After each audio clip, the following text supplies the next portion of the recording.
Les bourses mondiales sont gravement affectées par la crise humanitaire qui se passe en Europe suite à la décision de la Russie d'envahir l'Ukraine.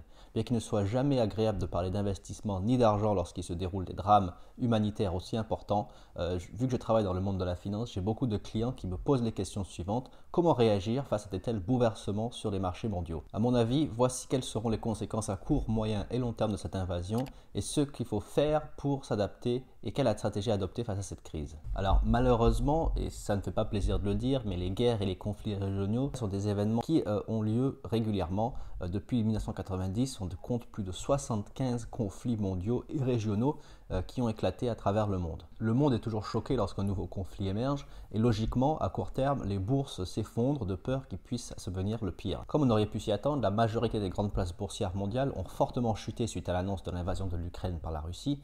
Cependant, le président russe ne s'attendait certainement pas à une réaction aussi rapide et sévère sous la forme des sanctions économiques qui ont été affligées à la Russie et aux entreprises russes. Beaucoup d'entreprises américaines d'ailleurs se retirent de la Russie en ce moment. Donc les marchés n'aiment jamais les événements imprévus et ils n'aiment pas les bouleversements brutaux.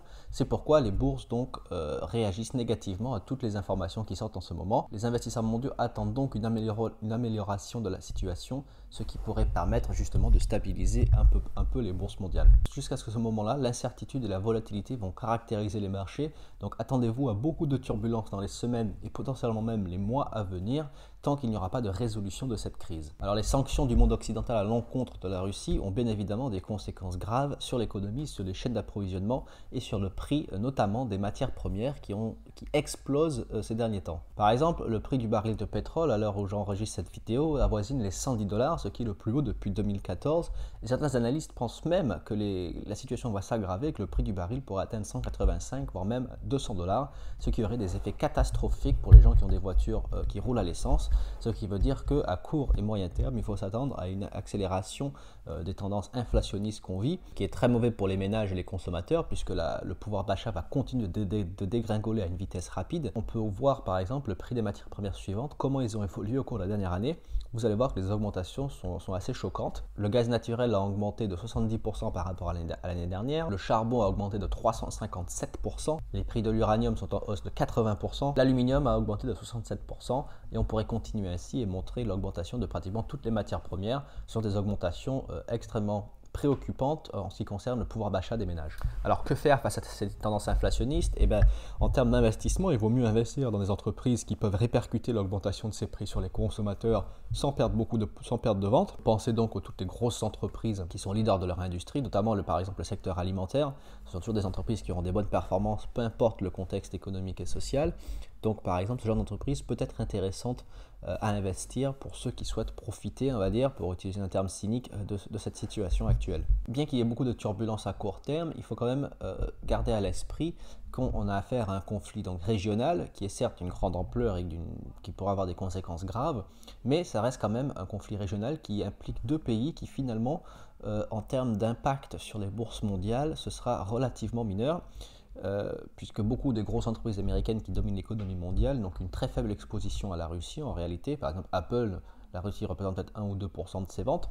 Donc même s'ils se retirent de ce marché, ils pourraient compenser ses ventes dans d'autres marchés où ils sont en forte expansion.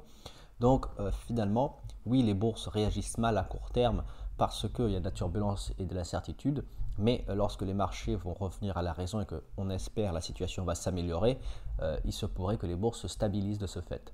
Et aussi, les investisseurs sont beaucoup plus préoccupés lorsqu'on parle de perspectives à moyen et long terme de l'augmentation des taux d'intérêt et du resserrement des politiques monétaires des différentes banques centrales à travers le monde. La Banque du Canada vient d'ailleurs d'augmenter son taux d'intérêt directeur.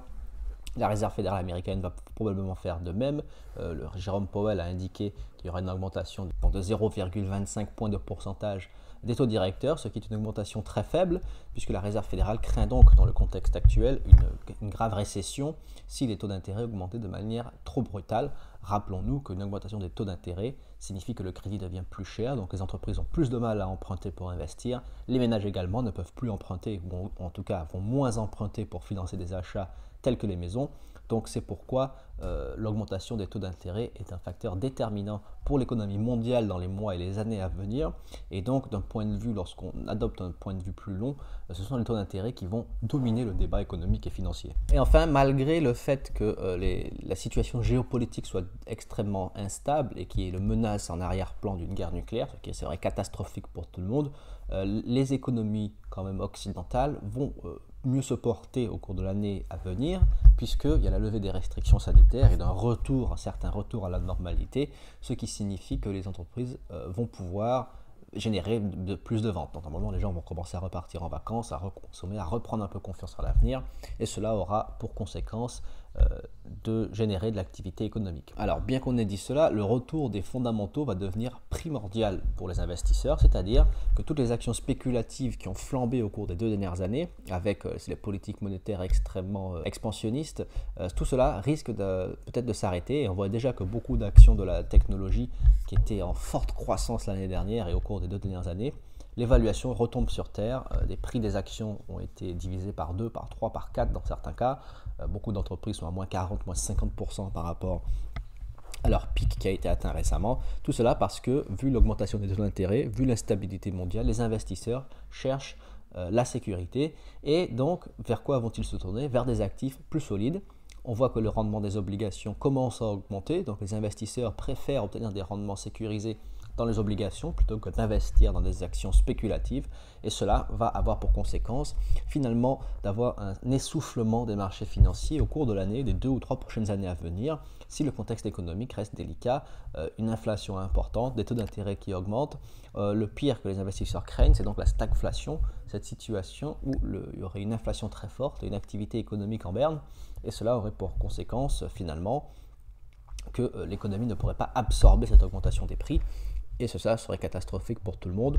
Donc c'est pourquoi les investisseurs font preuve de prudence, et en tant qu'un conseil qu'il faut donner aux gens, c'est de faire très très attention avec toutes les valeurs spéculatives. Les fondamentaux ont une importance, il faut vraiment analyser les situations financières des entreprises. Est-ce qu'ils génèrent du cash flow? Quelles sont vraiment leurs perspectives à long terme? Génèrent-elles des profits? Peuvent-elles verser des dividendes? Quel est leur ratio d'endettement? Tout ça sont des critères extrêmement importants. Il y a donc un retour à la réalité qui va avoir lieu et qui a déjà lieu depuis le début de l'année. En 5e lieu, il est évidemment clair qu'il faut éviter tous les actifs russes, les ETF ou les entreprises même russes. Beaucoup de gens seront tentés d'acheter parce que les cours sont plus bas, mais il faut faire attention parce qu'il y a encore énormément d'incertitudes autour du contexte économique, du contexte géopolitique mondial. Et les cartes se redécident un petit peu en termes de superpuissance. On voit qu'il y a quand même une grosse opposition entre l'Asie et l'Occident en ce moment. Donc la Russie va se tourner certainement vers l'Asie. On ne sait pas si les entreprises russes vont continuer à être listées sur les marchés occidentaux. Il y a énormément d'incertitudes, donc il va sans dire qu'il faut éviter les actifs russes en ce moment. Alors maintenant, la grande question, c'est comment faut-il réagir face à tous ces phénomènes?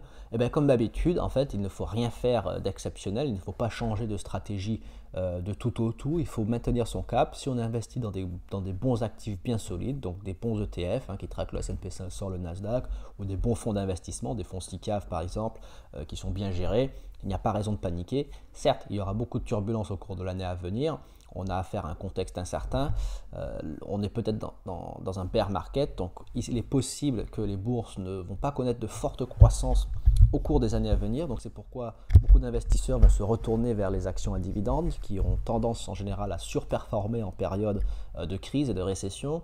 Donc, en général, le meilleur conseil qu'on puisse donner aux gens, c'est de ne pas changer de stratégie de manière drastique. Maintenez le cap si vous avez une bonne stratégie et surtout ne paniquez pas. Continuez à acheter s'il y a des opportunités qui se présentent, mais surtout ne vendez pas par panique.